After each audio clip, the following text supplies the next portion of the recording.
راستے میں مدینہ سے نکلنے کے بعد مکہ پہنچنے سے پہلے امام علیہ السلام نے راستے میں جن شخصیات سے افراد سے ملاقات کی، ان افراد نے امام علیہ السلام سے جو سوالات کیے، استفسار کیا، اور امام علیہ السلام نے ان کے سوالات کے جواب میں جو کچھ بیان فرمایا وہ قیام مقدس سید الشہداء علیہ السلام کا حصہ ہے، جز ہے، اور یہی وہ حصہ ہے جس سے ہم اس قیام کے اغراض و مقاصد اور اس قیام کے حکمت کو سمجھ سکتے ہیں، اور یہی وہ کام ہے جو نہیں کیا اور مائل بھی نہیں ہے کرنے کے لیے، پسند بھی نہیں ہے ہمیں۔ ہم خیالی باتیں، فرضی باتیں، من گھڑت داستانیں اور قصے کربلا کے متعلق بناتے بھی ہیں، اور اپنی بنائی ہوئی داستانوں کو بڑے شوق سے اور بڑے شغف سے سنتے بھی ہیں، جو ہمیں حقیقت کربلا سے بہت دور لے گئے ہیں اور لے جا رہے ہیں۔ وہ مواد جو ہمیں کربلا سے قریب کرتا ہے امام علیہ السلام کے اپنے خطبات ہیں، اور یہی واقعات جو قدم قدم پر پیش آ رہے ہیں، اور ان واقعات کے اندر امام علیہ السلام نے جو رویہ اختیار کیا ہے وہ نقش قدم ہے، وہ سرمشق ہے امام علیہ السلام کی۔ جیسا پہلے میں نے آپ کی خدمت میں عرض کیا تھا کہ ہم نے عاشوراء کو، کربلا کو اور قیام مقدس امام حسین علیہ الصلوۃ والسلام کو اپنے لیے سرمشق بنانا ہے۔ یہ بات ذہن میں دہرائیں، اس کو تکرار کریں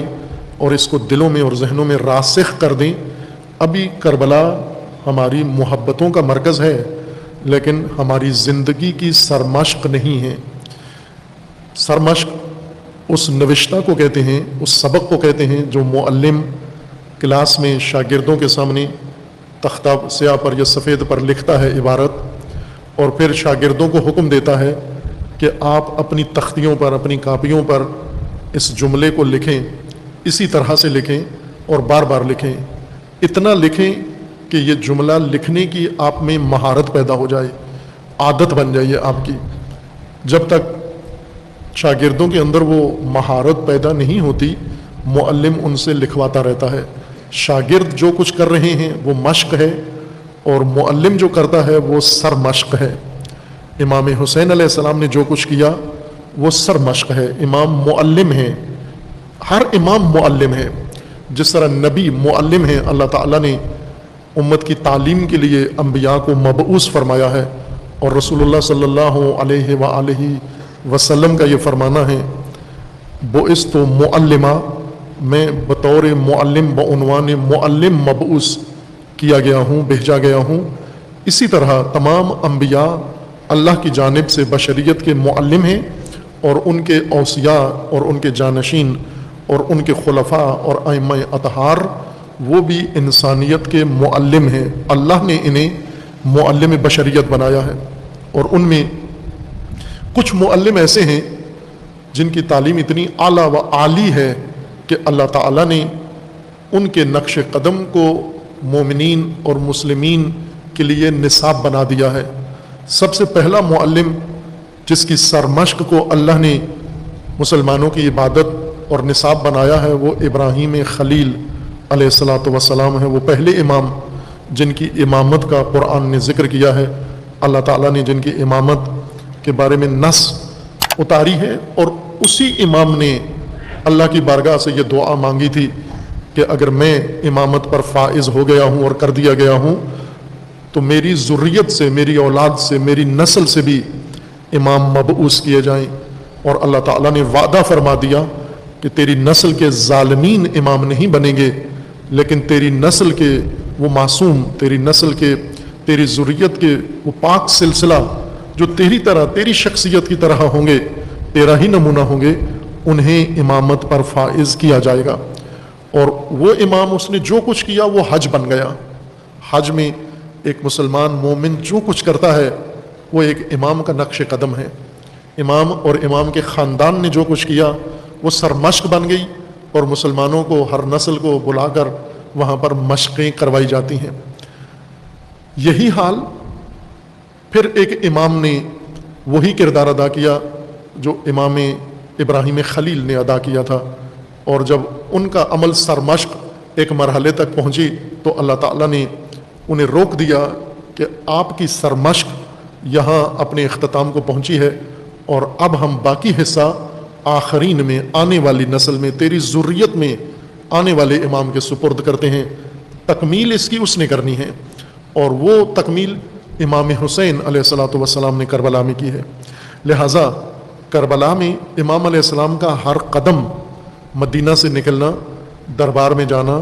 اور دربار یزید اور اس کے گورنر کے دربار میں جس لہجے میں گفتگو کی، یہ سرمشق ہے۔ طاغوتوں سے بات کرنے کا لہجہ امام نے بتایا ہے، سبق پڑھایا ہے۔ اور عزاداری کا مطلب مشق ہے، عزاداری کا مطلب رسم نہیں ہے،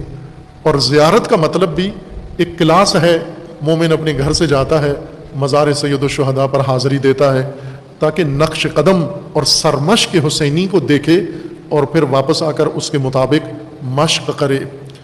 مجالس عزا اور عزاداری کا مطلب اسی سرمشق کی وضاحت ہے اور تفسیر ہے۔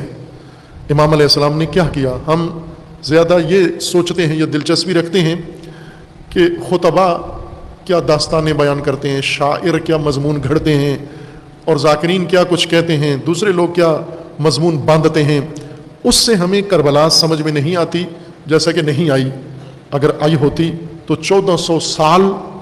ایسے نہ گزرتے، امامت محجور نہ ہوتی، ولایت متروک نہ ہوتی، اور 1200 سال سے امام وقت اور امام عصر پردہ غیبت میں نہ ہوتے، اور امت کے سروں پر شیطانی طاغوتوں کا سایہ نہ ہوتا۔ اگر امت مشق کرتی، آج بھی اگر امت مشق کر لے، سر مشق سیکھ لے، اور کربلا کو حسین ابن علی سے سمجھے، نہ خطیبوں سے، پیشہ وروں سے، تاجروں سے، پھر مشقیں سمجھ میں آ سکتی ہیں، اور پھر وہ امامت کی محجوریت کا مرحلہ ختم ہو سکتا ہے، اور دور امامت شروع ہو سکتا ہے، عصر امامت آغاز ہو سکتا ہے، ظہور عدالت ہو سکتا ہے، اور غلبہ امامت کا ہو سکتا ہے پوری زمین کے اوپر۔ اس لیے یہ سر ہے کربلا کے اندر، اس کو اس دید سے ہم نے دیکھنا ہے۔ قدم قدم پر چھوٹا واقعہ پیش آیا، بڑا واقعہ پیش آیا، رکیں وہاں پر۔ میں نے پہلے بعض مجالس میں، گفتگو میں، جوانوں کے لیے، مومنین کے لیے، طلاب کے لیے یہ عرض کیا ہے کہ آپ قرآن کریم پڑھتے ہیں، قرآن جو آج کل اچھے انداز میں پرنٹ ہوتے ہیں، طباعت ہوتی ہے ان کی، اور تجوید کے قواعد اور قراءت کے قواعد بھی انہی قرآن کے نسخوں پر لکھ دیے جاتے ہیں، رنگوں کے ذریعے اور علامات کے ذریعے۔ ان میں سے قرآن پڑھتے ہوئے تلاوت کے آداب میں سے وقف لکھا ہوتا ہے کہ یہ آیت پڑھ کر آدھی آیت میں یا آیت کے انتہا پر وقف کرنا ہے۔ کسی جگہ لکھا ہوتا ہے وقف جائز نہیں ہے، کسی جگہ لکھا ہوتا ہے وقف جائز ہے، کسی جگہ لکھا ہوتا ہے وقف لازم ہے، یعنی رکنا لازم ہے۔ وہاں پر ہم یہ سمجھتے ہیں کہ سانس توڑنا لازم ہے، وقف کرنا یعنی سانس روک لو، تلفظ روک لو۔ عزیزان، یہ وقفے صرف سانس کے نہیں ہیں، یہ وقفے تدبر کے ہیں، یہ وقفے غور کے ہیں، فہم کے ہیں۔ کربلا کے ہر منزل پہ رک جاؤ، دوڑو نہیں آگے، سپیڈ نہ لگاؤ، بلکہ رک جاؤ قدم قدم پر، اور غور کرو، تفکر کرو، تدبر کرو، اور سمجھو معلم امامت نے جو سرمشق لکھی ہے اس منزل پر وہ کیا ہے۔ بہت بڑا ایک منشور ہمارے لیے اسی منزل تنعیم پر امام نے رقم فرما دیا ہے۔ اگر ہم اس منشور کو سمجھیں، امام نے اس تاریخی روایت کے مطابق، پہلے عرض کیا تھا گزشتہ روز کی گفتگو میں کہ بعض لوگوں نے اس کو سمجھا کہ یہ عمل ظاہراً مناسب نہیں لگتا کہ امام نے حکومتی کاروان کو روک کر ان کا مال ان سے لے لیا۔ عام زبان میں اس کو کہا جاتا ہے لوٹ لیا، امام کی طرف نسبت نہیں دی جا سکتی، لیکن اسی لیے بعض ہچکچاتے ہیں، معاملہ کا انکار کر دیا کہ یہ واقعہ ہوا ہی نہیں ہے۔ اور دلیل کیا پیش کی ہے، یہ بہت اہم ہے کہ یہ واقعہ چونکہ اہل سنت کی کتابوں میں ذکر کیا گیا ہے، اس لیے یہ واقعہ غلط ہے اور جھوٹا ہے۔ یہ پاکستان کے اندر ایک بہت بڑی ذہنی خرابی ہے جو ابھی اس آخری دور میں پیدا ہو گئی ہے۔ پہلے پاکستان میں نہیں تھی، اگر تھی بھی تو مخفی تھی، لیکن اب سب کچھ کھل کے سامنے آ کے برملا ہو گیا ہے۔ غلو، شرک، بے نقاب ہو کے بے پردہ ہو گیا ہے، بغض اہل بیت کے ساتھ دشمنی، یہ بھی بے پردہ ہو کر، بے نقاب ہو کر کھل کے سامنے آ گئی ہیں۔ یہ دونوں گروہ اب عریان طور پر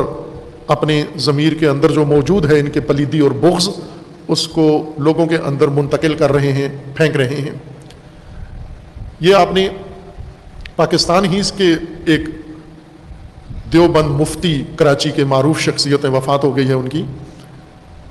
انہوں نے دیوبند کے ایک اور عالم کے بارے میں یہ جملہ کہا جب مولانا طارق جمیل صاحب نے حدیث غدیر اپنے مذہب اور مسلک کے لوگوں کو سنائی کہ یہ رسول اللہ کا فرمانا ہے من کنت مولاہ فہذا علی مولاہ، یہ حدیث نبوی ہے، صحیح السند ہے، صحیح مسلم میں موجود ہے، باقی معتبر اہل سنت کی روایت کی کتابوں میں موجود ہے، شیعہ کے ہاں تو ہے ہی متواتر اور مسلم، اہل سنت کے ہاں بھی متواتر اور مسلم ہے، اس میں کوئی شک و شبہ نہیں ہے۔ اور انہوں نے چونکہ نہیں پڑھتے اہل سنت، ان کی مجالس میں محافل میں اس کا ذکر نہیں ہوتا، سینسر کی ہوئی ہے، سینسرڈ مواد ہے یہ، اہل بیت کے بارے میں جو کچھ کہیں بھی ہے اس کو انہوں نے سینسر کر دیا ہے۔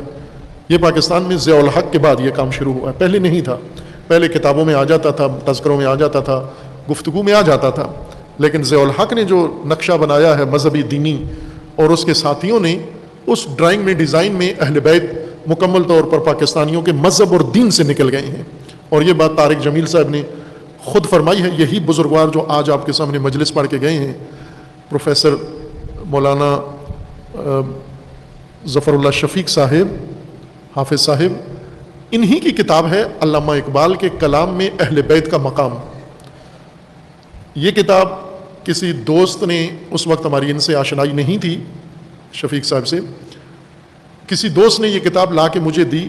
کہ یہ دیوبند کے جید عالم ہیں، بہت دانا شخصیت ہیں، اور انہوں نے اہل بیت کے بارے میں علامہ اقبال کے کلام کی تفسیر لکھی ہے۔ وہ کتاب پڑھی میں نے، شروع سے پڑھی طالب علمانہ مزاج کے مطابق، پہلے صفحے سے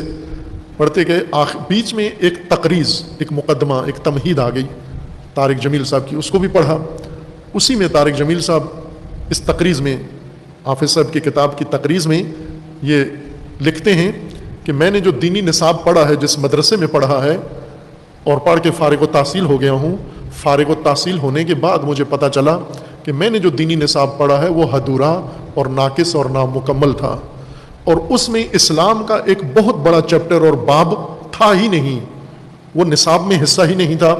مجھے بعد میں اندازہ ہوا، اور جب مجھے پتہ چلا کہ میں نے جو دینی نصاب پڑھا ہے وہ ادھورا اور ناقص تھا، تو میں نے اس کی تلافی کی، یعنی باہر سے پھر خود پڑھا۔ وہ کیا باب تھا؟ ان کے الفاظ کے مطابق وہ مناقب اہل البیت علیہم السلام ہیں، کہ اہل بیت کے متعلق اس مدرسے یا نصاب میں کچھ بھی نہیں تھا، سب کچھ سینسرڈ تھا۔ بھائی کہ اہل سنت کی کتب بھری ہوئی ہیں، ابھی بعض علماء نے، یہ اہل سنت علماء نے یہ کوشش کی ہے، زحمت کی ہے، آپ ان کی کتابیں دیکھیں، لکھی ہیں انہوں نے، جیسے ڈاکٹر فریدی صاحب ہیں، انہوں نے عصمت حضرت زہرا سلام اللہ تعالی علیہا پر کتاب لکھی ہے، حضرت ابو طالب علیہ الصلوۃ والسلام پر کتاب لکھی ہے، صرف اہل سنت کی کتابوں سے۔ اس میں کوئی چھوٹا سا حوالہ بھی شیعہ کتابوں کا نہیں ہے، تمام حوالے اس کے اہل سنت کی کتابوں سے ہیں۔ بس اس کا مطلب ہے کہ اہل سنت کی کتابیں بھری ہوئی ہیں اہل بیت کے مناقب، اہل بیت کی شان میں احادیث، روایات اور رسول اللہ کے فرامین سے، لیکن وہ آگے آج کی پاکستانی نسل کو بتائی نہیں جا رہی ہیں۔ ناسبیت نے سینسر کر دیا ہے اور لوگوں نے اس کو پڑھانا چھوڑ دیا ہے۔ من از ریش خشک و زردم خودم را بی تو گم کردم.